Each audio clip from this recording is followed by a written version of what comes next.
Thanks for joining us. This is part one of a two-part Sunday Law update that we're dropping this weekend, one today and one on Sunday. We're looking back at just some of the major prophetic developments from the month of May. 100 days into Trump's presidency and Project 2025, it's no longer just a plan on paper. The Pope has passed, Catholic influence is rising fast, and my brother? Well, he just spoke directly to Trump's Labor Department nominee. Across the nation, the political shift isn't just moving to the right, it's moving towards Rome. So the question is, where are we now in the stream of time, and how close are we to seeing prophecy fulfilled before our very eyes?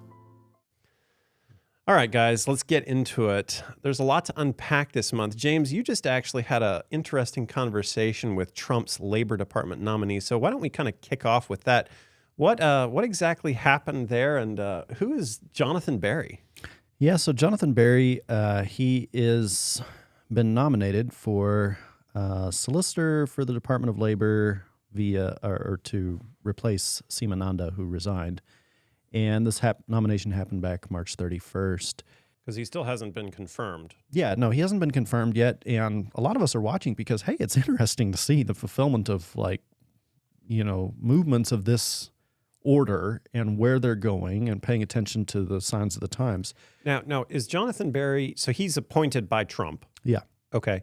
And was he kind of nominated through Project 2025, or who's pushing him as a front runner? Yeah, well, Trump nominated him, but he wrote Chapter 16 of Project 2025 that talked about the Sabbath rest laws. Oh, trying to amend the Fair Labor Standards Act to increase pay on Sunday to basically sort of close down businesses that don't want to pay that extra money. Yeah. Okay. So I reached out. Boyden law firm didn't really have much to say. They were polite and kind, but didn't really have much to say. So I looked around, trying to see if there's any contact information to get in touch with him. And I found... And this is the guy that we're talking about right here? Yes. Okay. Yes, Jonathan Berry.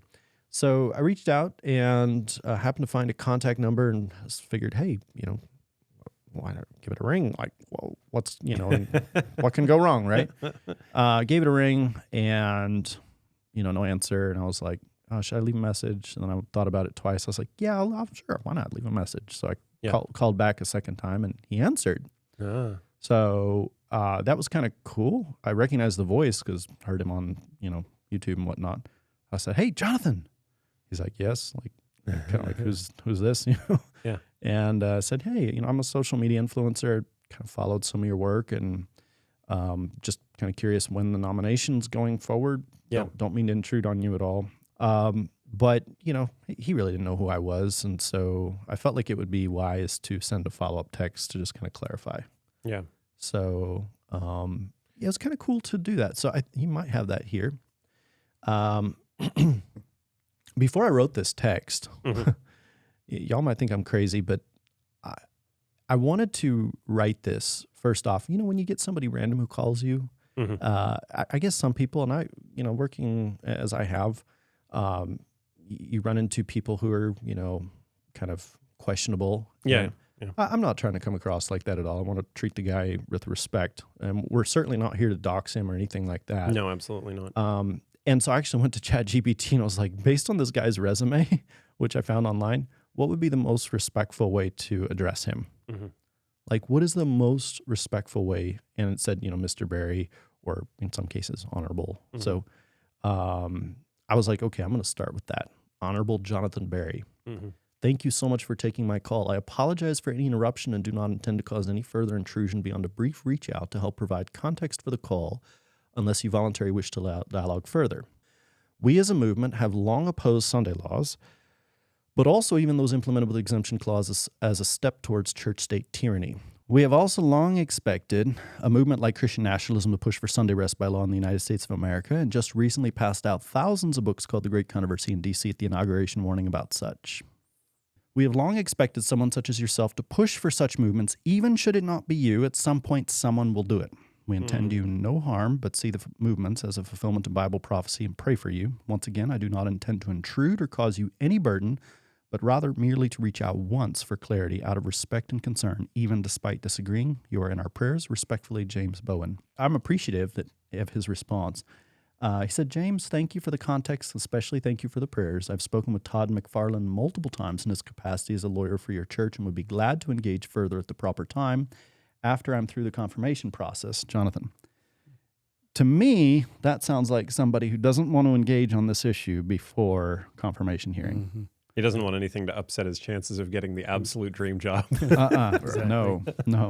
One of the things that I'll comment here, folks, for those of you who are interested in contacting your elected officials or doing something similar, there's actually a biblical principle here. Yeah.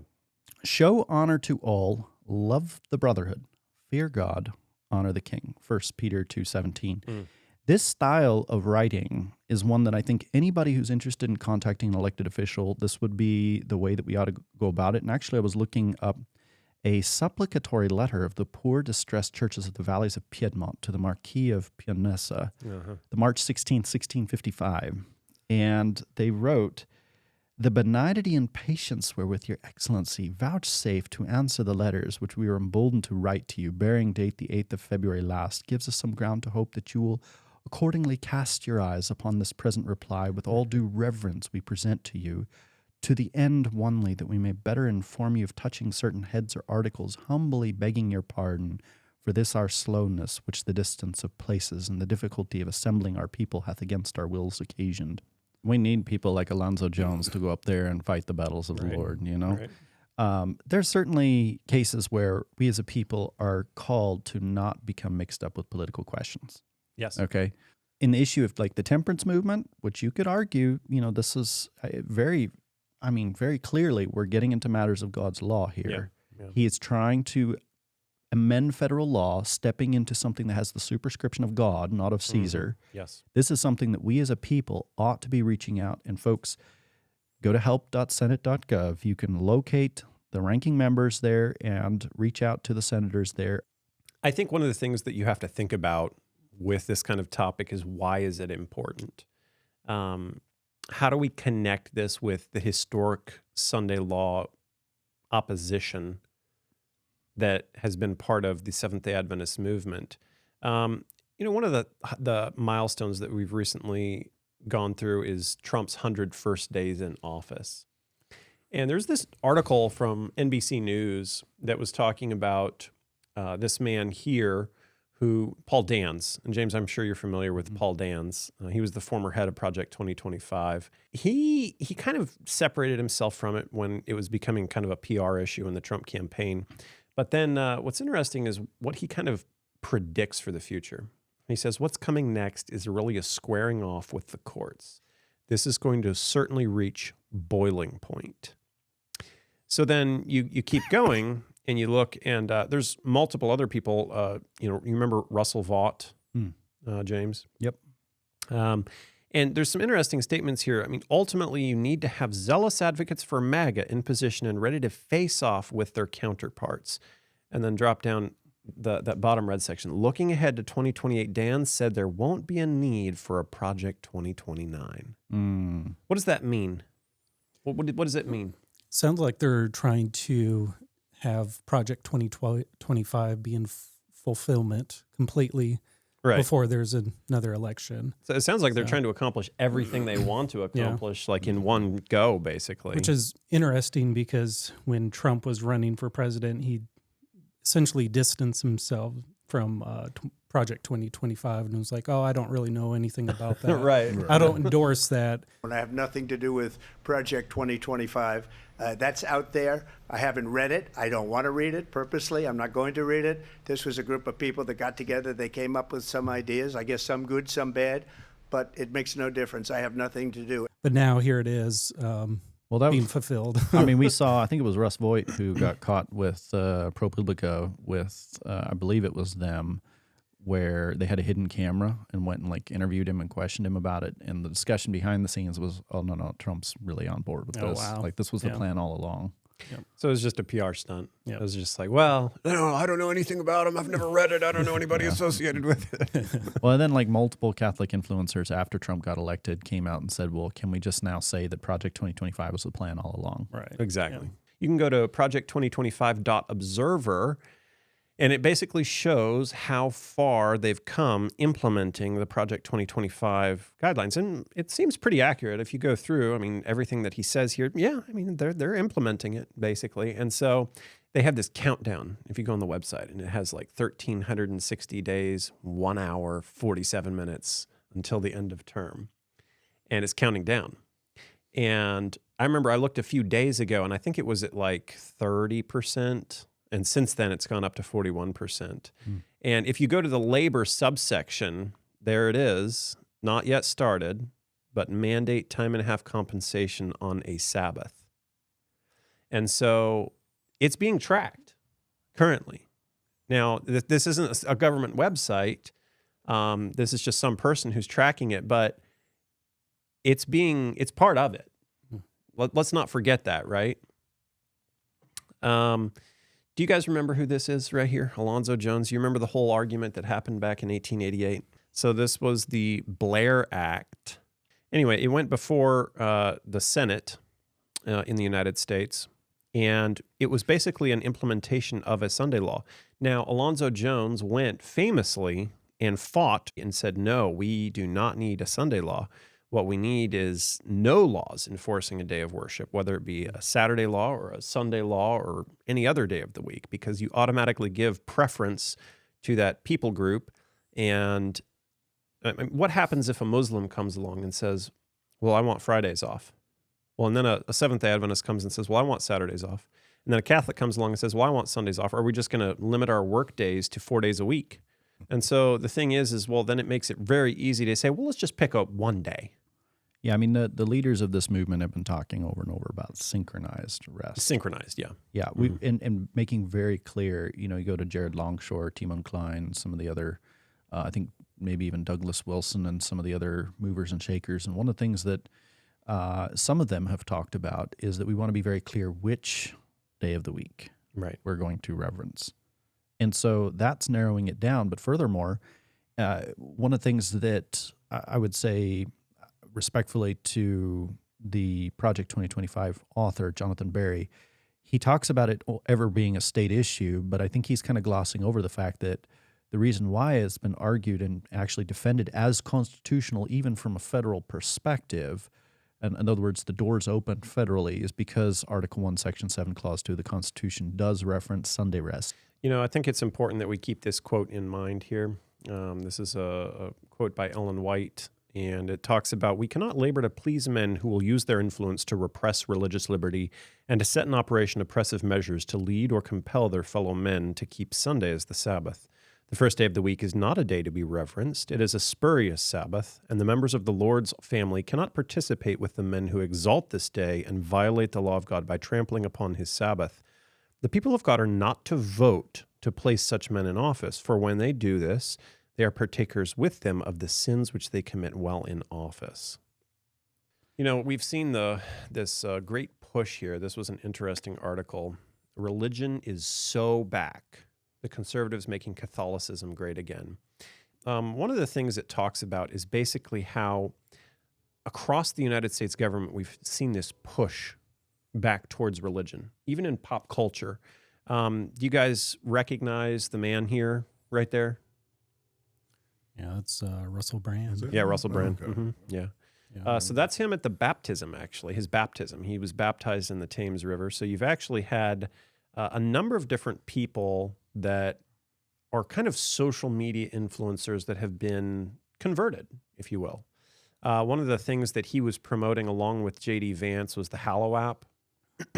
And the Hallow app, actually, Little Light Studios has an excellent episode on the Hallow app talking about how a lot of the things that are inside the Hallow app, because it's this app that basically, it reminds you to pray and reminds you to do these spiritual exercises and that type of thing. But if you actually examine it closer, it's all from Ignatius of Loyola. Yeah. It's all these spiritual exercises that make you kind of say these mantras and things like that, basically pushing you towards a Jesuit Catholic version of prayer. And so this is the app that Russell Brand and J.D. Vance were both promoting. And one of the things that's interesting is J.D. Vance and, who else that is right there? Pete Hegseth. Is that? No. Yeah. Do you remember this whole controversy that happened where they had the leaked text messages? Yeah. Yep. And it was like this huge, he might even end up losing his job as a result of it just because of how bad of a leak it was. But basically they had this, I think it was just a press member that randomly got invited to the chat.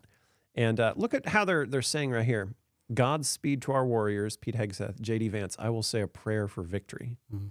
And so the thing is you're having this, here's another person, you know who that is? Candace Owens, yeah. So that's her converting to Catholicism. So you're having all these big names that are basically converting and saying, you know what, we do need to get back to God. It's interesting. I was watching, there's a widely shared clip now on social media from Chris Tomlin the past couple of days. A lot of you guys are probably familiar with his CCM music, but he shared and it was been shared now like 34,000 times last I saw it, of worship in the White House. You got Paula White leading out. But the other individuals that I saw up front, Sean Feucht. Sean Feucht, one of the big clips that we had played from him probably like a year or two ago was where he openly confessed to, hey, Christian nationalism, guilty as charged. Do we want to make laws, do we want to make Jesus like king and laws leading back to, like God? Yep, guilty as charged. That's why we get called. Well, you're a Christian nationalist. You want the kingdom to be the government. Yes. You want God to come and overtake the government. Yes. You want Christians to be the only ones that, yes, we do. We wouldn't be a disciple of Jesus if we didn't believe that. We want God to be in control of everything. We want believers to be the ones writing the laws. Yes, guilty as charged. And while that sounds good, for a lot of people in regards to specifically, matters like abortion and other stuff that are legitimate problems in our society, the problem is that you got people like Joel Webben coming along and saying, well, we need to legislate all 10 commandments. Adopt a distinctly Christian preamble, and then all the 10 commandments must be legislated. What we've done is we thought the second table of the law, so second table meaning commandments 5 through 10, the commandments of God that pertain to our horizontal relationship with our neighbor, like don't steal, don't murder, these kinds of things. We think that should be legislated by the civil magistrate, but the first table of the law, not that. But that's not true. And I'm not just talking about Old Covenant Israel in the Old Testament. You look at King Alfred. You look at Constantine. You look at Richard the Lionheart. You look at Duke Godfrey, who chopped a Turk in half diagonally with one swing of the sword. These guys, they legislated both tables of the law. That's where all the prosperity comes from, because you can't hang in midair these second table commandments of don't steal from your neighbor apart from have no other gods before me. Idolatry is the fountainhead of the stream. You cannot have an idolatrous people and yet somehow have a moral people. It's not just a case of regulating outward, and goes back to Jonathan Berry, it's not just a case of regulating outward civil behavior that they want to do. They want to step into the first table of the law and legislate morality in matters that bears not Caesar's superscription. They want to unite church and state and to compel you to worship their version of God. And that's more in common with the harlot who rides the beast in Revelation. That's in common with Catholicism that unites church and state and literally binds the silver and the gold keys representative of civil and ecclesiastical power with the red cord of unity on their flag. Right. Aaron, do you know who this is right here? Oh, it's Andrew Tate, or is that right? Is that his name? Yeah. Andrew Tate. So what have you heard of him before? What is he known for? I think he had a lot of, was it kickboxing? Yeah. Some kind of fighting like that. And then I think he's converted to Islam, right? Yeah. He's a Muslim now. That's actually what he's talking about right here. Is he's actually talking about converting to Islam. So he's kind of dissing Christians here, and he's actually talking about how weak Christianity is. Basically saying how tolerant Christians are, right? And, they don't stick up for themselves. Right. They don't have any teeth, basically, right?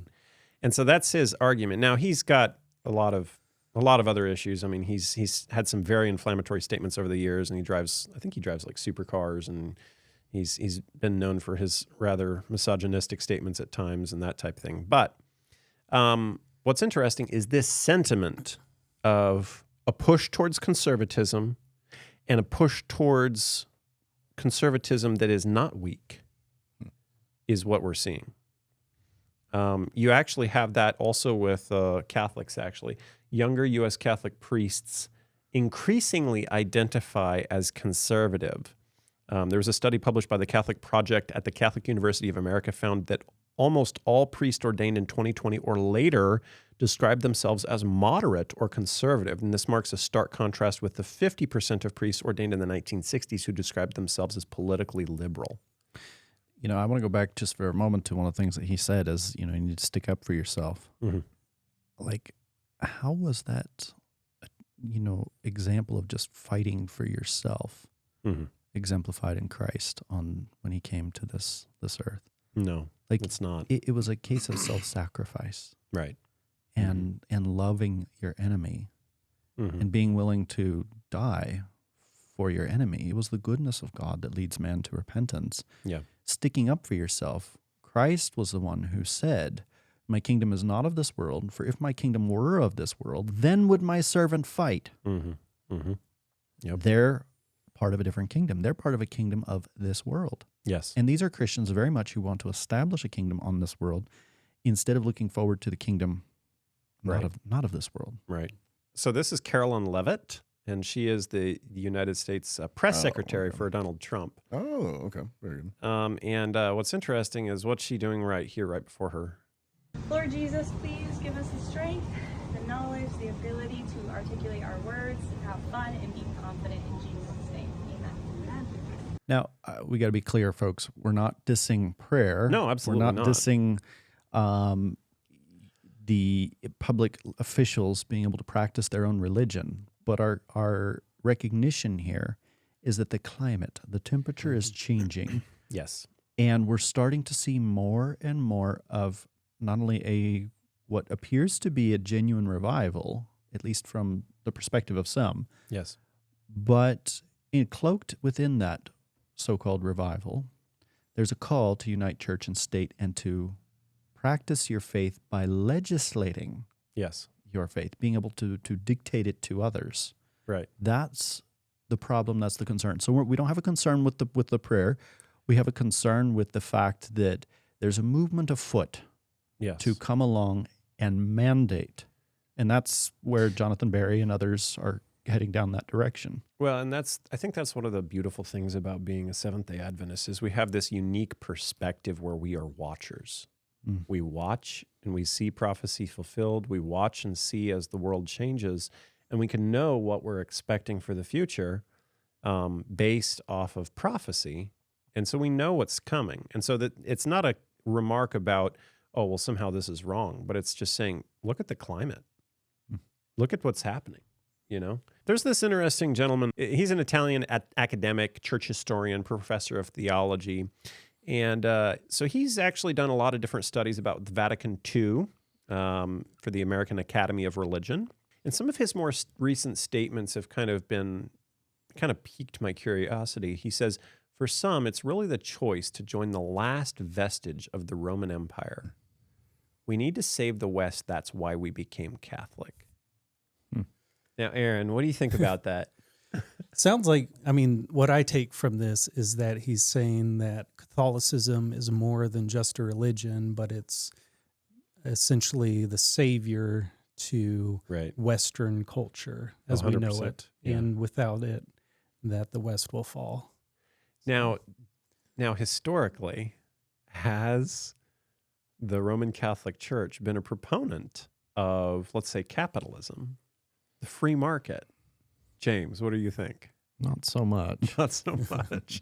So is his statement here really true that the West, well, they just need to become Catholic? I mean, not unless you're trying to go back to fascism. Right. In fact, you know, you can look at the Roman architecture and literally see the cleaver, okay, with all of the arrows bound around that cleaver, the fasciae of arrows that were bound together. And you've got basically all of these corporations that are kind of in bed with the one who wields the authority. And one of the interesting places that you can actually see such architecture is on the spire of the United States Capitol building. Do you know in the Lincoln Memorial as well? It's interesting. So there's another article here. We know that President Trump is promoting religion in the government. He comes out and says it quite clearly here. Trump will do what evangelicals tell him to do for the most part in order to maintain power. Look what he tweeted here. He said, "We are together going to make America bigger, better, stronger, wealthier, healthier, and more religious than it has ever been before." So if we're more religious than we've ever been before, that's what his goal is. Does that mean that we're going to have laws implementing that? I think you have to, right? Right.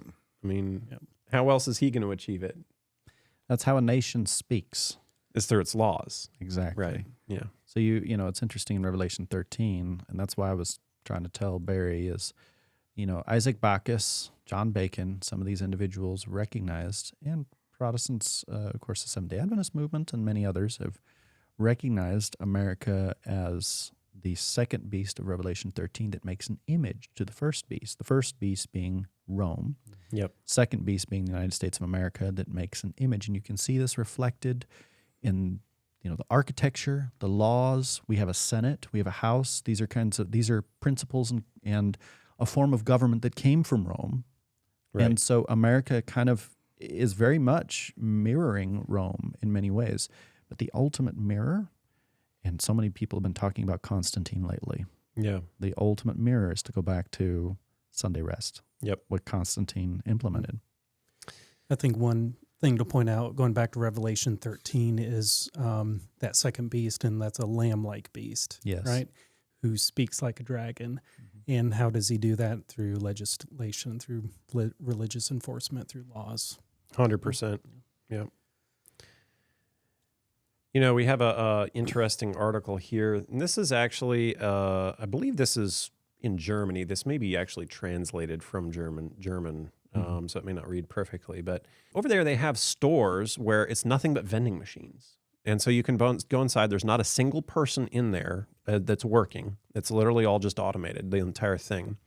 And there's this article that says, "Do vending machines need Sunday rest?" They call themselves e-shops, vending kiosks, or smart stores. Some cities prohibit these stores from opening on Sundays. Is that right?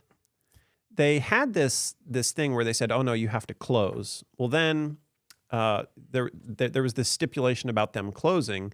And they kind of fought back against it, and they basically won, saying like, no, they can stay open. But then there was this kind of reaction to that. It's this back and forth, this tussle back and forth, basically. And the other side basically said, no, they need to be closed on Sunday. It says here, it's becoming increasingly clear that the store opening law needs to be tightened. Yep. So the question is, why? Josiah, why would they want to close a store that's employing nobody on Sunday? Why would they want to do that when there's nobody working there? Well, yeah, it is interesting since it's just, machines. But, I guess if they're, going back to the biblical belief in how the Sabbath ought to be observed, where it talks about your manservant, maidservant, and all those things, then I suppose you could extend that to machines. But also in the sense that, that there's business transactions taking place, even though there's no people there. Right. So I think that's another way of further restricting and making the day more holy, so to speak, and that there's no buying or selling going on, and that no work of any kind, even if it's, automated. So I think that might be, one I guess, thing that they might be using to justify that. Yeah, this is a case where it's not about workers' rights. This is about a religious law, ultimately, that they want to advance. The Article 139 of the Bundesrepublik Deutschland reads, Der Sonntag und die staatlich anerkannten Feiertage bleiben als Tage der Arbeitsruhe und der sächlichen Erhebung gesetzlich geschützt. which is Sundays are to be ultimately protected for rest from work, but also for spiritual elevation. And so there's already kind of like a spiritual element that's in the Bundesrepublik Deutschland in Article 139. Where they haven't taken this yet is to prohibit rest on the seventh day. What we do know from Bible prophecy that the United States of America is going to lead out ultimately in imposing the mark. Right. And so what I see this as is Germany, but also the trade unions over there, Unieuropa, you've got Verdi and some of the other ones, are lining up and already marketing a more widespread Sunday rest prohibition for all of Europe to the members of European Parliament. So this is a case where they're setting up the groundwork so that when the United States kicks it off, it goes very quickly global. It's going to go very rapidly. Yeah, the framework's there. You have further discussion here talking about this, basically. The FDP parliamentary group therefore now intends to introduce a bill to state parliament that would legally regulate Sunday opening hours for fully automated unmanned retail outlets. Here, too, automated sales outlets were the driving force behind the change. So one of the arguments that they used is, well, let's say that a customer goes in there and they make an accident. Let's say that, they drop a glass of milk on the floor or something, clean up on aisle 3 type thing. And then somebody does have to go clean it up. So, but let's go forward. There's been some more news since then. What news has transpired? And this is a Fox News alert. I'm Ashley Strohmeyer live from New York. Somber news from the Vatican, especially following Easter Sunday, with word of Pope Francis has died. The 88-year-old pontiff had been hospitalized since February 14th when he was admitted to Rome's hospital after a week-long bout of bronchitis got worse. Here is J.D. Vance talking about meeting with the Pope as in his last moments. What does it feel like knowing you were maybe one of the last officials to meet with him before he died? Yeah, I've thought a lot about that. I mean, it's pretty crazy, actually. And obviously, when I saw him, I didn't know that he had less than 24 hours still on this earth. I think it was a great blessing. But I think he saw a lot of people. I think he affected a lot of lives. And I try to just, remember that I was lucky that I got to shake his hand and tell him that I pray for him every day, because I did and I do. What did he say? He said he was lucky to have shaken his hand. It's interesting that he is the vice president. It's not like, oh, the Pope was lucky to shake his hand. It's, oh, I was lucky to shake his hand. Yeah, he would not agree with John Adams back in the day regarding the Jesuits. No. John Adams was very, very much not happy about the Jesuits, resurfacing as a society. And here we have a United States president who's very, very different from that. Yes. And yeah. So, and you had his funeral. This was, they put him in a casket. You can see and we actually had an episode on Little Light Studios where we talked about all the sun imagery. You guys see the sunburst right there?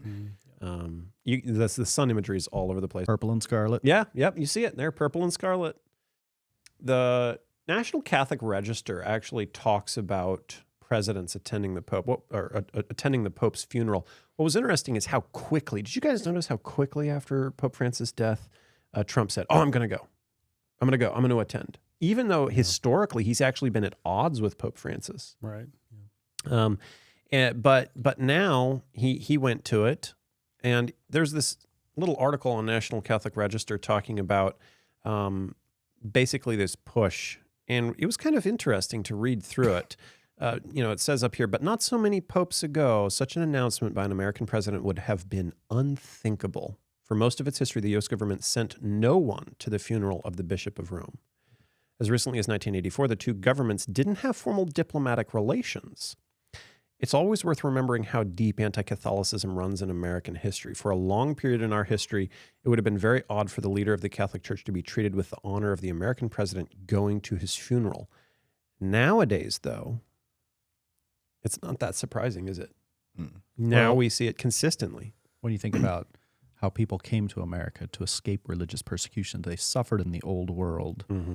People like Roger Williams, for example, who lifted up principles of liberty for the Baptists, separation of church and state. Thomas Jefferson did write that letter. And these were some of the principles that made America great, that we had no king, we had no pope. Right. As Revelation describes, that second beast of Revelation 13, having no crowns on those horns, there are no crowns there. we are a Republican government built upon Protestant principles. But the problem is that Protestants are drinking that wine and forgetting who they really are. Their identity is lost, and so now they're all joining back up with Roman Catholic principles.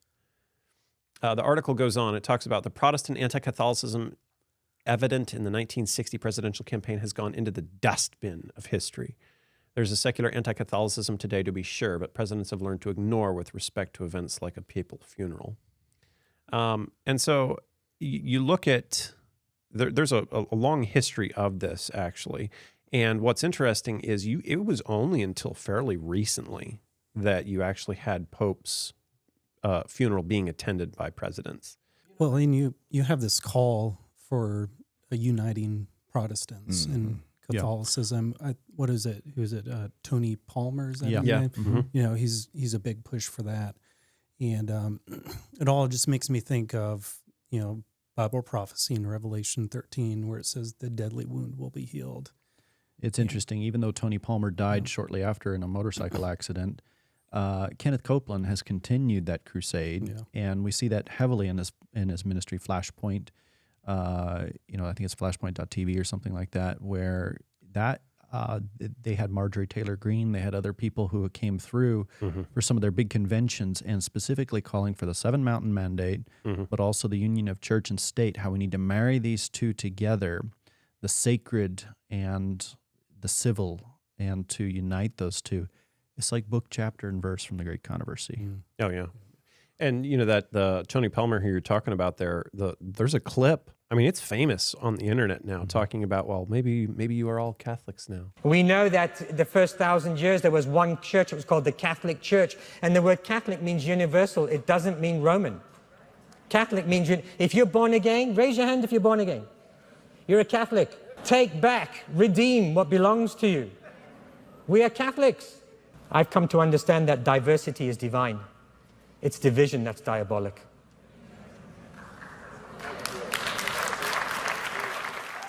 Yeah, I feel like, I don't know if that's the particular quote, but I know I've read over the years several quotes from different Catholic leaders where they're basically calling out Protestants and saying, you guys claim to be separate, but look at this part of your worship or your different holidays, and that's all, you get that all from us, and so you guys need to come on home, and that's what that one guy was saying, about the saving the West, ultimately bringing that back to Catholicism. So, there's definitely that push. Come back to the mother church. That's right. Yeah, they say stop protesting, and once you stop protesting, well, you're a Catholic. So they want that deadly wound inflicted by the French Revolution to heal, so that all the world wanders after the beast that was, is not, currently, and yet will be. Yep. Exactly. And yet we see that with our Supreme Court. You were just mentioning how Catholic our Supreme Court is. This is our current judges that are on the Supreme Court. And you look at their religions, Catholic, Anglican, Catholic, Protestant. Is it basically Kagan and Katanji? They're the only ones? You only have, 20 to 22% of the U.S. population is actually Catholic. I remember watching some of the confirmation hearings, specifically of Kavanaugh and then also Amy Coney Barrett. Yeah. And one of the things that Amy Coney Barrett did mention frequently in her confirmation hearings was her conception of legislation and whatnot for the common good. Yeah. So this common good principle, which, fundamentally is very much a Catholic principle. Historically, the way it's been enacted in the past has been to steamroll individual liberty. Right. Because the rights of the majority are outweighed beyond the rights of the individual. Do you know who else had common good mentality? Pharisees. The Pharisees. Right. Yeah. Yep. Better one man perish than the whole nation, right? Right. Yeah. Yep. You have J.D. Vance. You've got Kevin Roberts, her Catholic. Obviously, Kevin Roberts is heavily associated with Project 2025. Trump is surrounding himself with Catholics as far as that goes. So we have one of the most Catholic political systems in this country's history. And simultaneously with that, you're seeing a push towards religion. And, Spirit of Prophecy talks about a false revival that's going to take place. It's going to look like it's the real thing. Oh, look, everybody's going back to church. Everybody's doing that. but we know where that road leads ultimately. A profession of religion has become popular with the world. Rulers, politicians, lawyers, doctors, merchants join the church as a means of securing the respect and confidence of society and advancing their own worldly interest. Thus, they seek to cover all their unrighteous transactions under a profession of Christianity. The various religious bodies, reinforced by the wealth and influence of these baptized worldlings, make a still higher bid for popularity and patronage. Splendid churches, embellished in the most extravagant manner, are erected on popular avenues. The worshippers array themselves in costly and fashionable attire. A high salary is paid for a talented minister to entertain and attract the people. His sermons must not touch popular sins, but be made smooth and pleasing for fashionable ears. Thus, fashionable sinners are enrolled on the church records, and fashionable sins are concealed under a pretense of godliness. The people worship God with their lips, but their hearts are far from him. Right. So that's the question that we have to answer for each of our own lives is, are we giving our religion lip service only, or is it meeting our actions? Heart service. Heart service. Mm-hmm. Well, guys, thank you so much for joining us for this episode. Don't forget to like, share, and subscribe to this YouTube channel for further updates, and we'll see you again next time.